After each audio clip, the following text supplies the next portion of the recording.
যাদেরকে জঙ্গিবাদী বলে ট্যাগ লাগাবে ওই সমস্ত নাস্তিকদেরকে বাংলার জমিনের মুসলমানরা ছেড়ে দেবে না, ঠিক না বেঠে? জঙ্গিবাদী বলার গেম খেলার দিন শেষ। এখন আর জঙ্গি খেলার সময় নাই, এগুলো অতীতে খতম হয়ে গেছে। ভবিষ্যতে আর জঙ্গি খেলার চেষ্টা যদি কেউ করে এদের পতন হবে একদম চোখের পলকে, ঠিক কিনা জোরে বলেন? আলেম দেখলি জঙ্গি, আলেম দেখলি মৌলবাদী বলে কি বলে না? ইসলামের জন্য, আমার নবীজির জন্য জিহাদের ময়দানে যাওয়ার দরকার আছে না নাই? হক কথা বলার দরকার আছে না নাই? আজকে জিহাদের কথা বললে অনেকে জঙ্গিবাদের গন্ধ পায়, ঠিক কিনা জোরে বলে?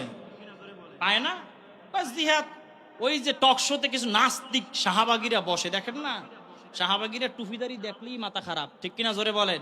সত্যের পক্ষে কথা কইলি দেখেন না, ওই যে মাদারীপুরের যে এমপি হানজালা, হাজী শরীয়তুল্লাহর উত্তরসূরি, হাজী শরীয়তুল্লাহর উত্তরসূরি হানজালা, দেখবেন চেহারা যেমন মাশাআল্লাহ অনেক সুন্দর না?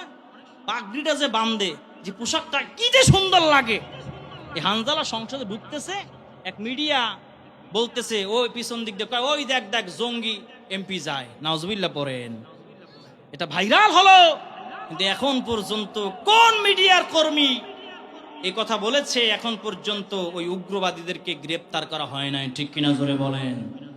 এটা শতকরা 92% মুসলমানদের জমিন, এটা শাহজালাল আমিনের জমিন, এটা খাজা খানজান আলী রহমাতুল্লাহ আলাইহির জমিন, শাহ মাকদুমের জমিন, শাহপরানের জমিন।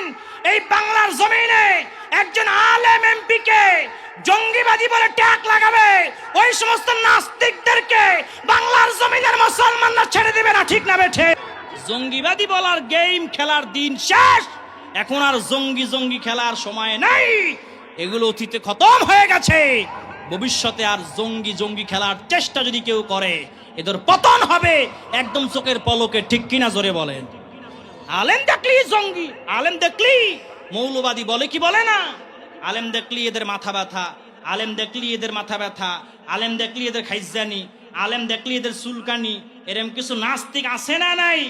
এই জন্য ওই যে আইনুদ্দিন আলাদা রহমতুল্লাহ আলাইহি একটা গজল লিখে গেছেন, সত্যের পক্ষে গান গাই বলে আমি বিদ্রোহী, সত্যের পথে ডাকি বলে আমি বিপ্লবী, কোরআনের কথা বলি তাই বলে আমাকে মৌলবাদী, জিহাদের কথা বলি তাই বলে আমাকে জঙ্গিবাদী, আমি বিদ্রোহী বিপ্লবী মৌলবাদী, কেন জঙ্গিবাদী, ঠিক কিনা জোরে বলেন? জন্মের পরে আজান কানে কি দেয়নি, তুমি মৌলবাদী ছাড়া হওনি, ঠিক কিনা জোরে বলেন? যারা আলেম দেখলেই জঙ্গিবাদী বলো, আমি তাদেরকে বলি তোমাদের জন্মের পরে কি আজান কানে দেয় নাই? তোমরা কি আজান সারা জন্মগ্রহণ করছো? আজানের পরই তো তোমাদের কানে আলেমরাই তো আজান দেয়, ঠিক কিনা জোরে বলেন? জন্মের পরে আজান কানে কি দেয়নি, তুমি মৌলবাদী ছাড়া হওনি, তবে মরণের পরে জানাজা পড়াবে, তবে মরণের পরে জানাজা পড়াবে, তখন কোথায় পালিয়ে যাবি? আমি বিপ্লবী বিদ্রোহী মৌলবাদী, কেন জঙ্গিবাদী, বিদ্রোহী বিপ্লবী মৌলবাদী, কেন জঙ্গিবাদী, ঠিক কিনা জোরে বলেন? এখন আর জঙ্গি খেলার দিন নাই, ওই দিন অতীতে খতম হয়ে গেছে, ঠিক কিনা জোরে বলেন? কারণ জঙ্গিবাদের সাথে ইসলামের কোনো সম্পর্ক নাই। এই এমপি হানজালা এনাকে জঙ্গি বলে গালি দিল, এত ভাইরাল হলো।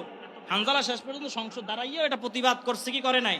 কারণ আলেম ওলামা সংসদে যাক, আমরা চাই কি চাই না?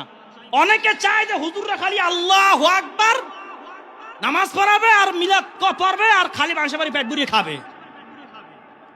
আপনাদের দৃষ্টিভঙ্গি পাল্টাতে হবে।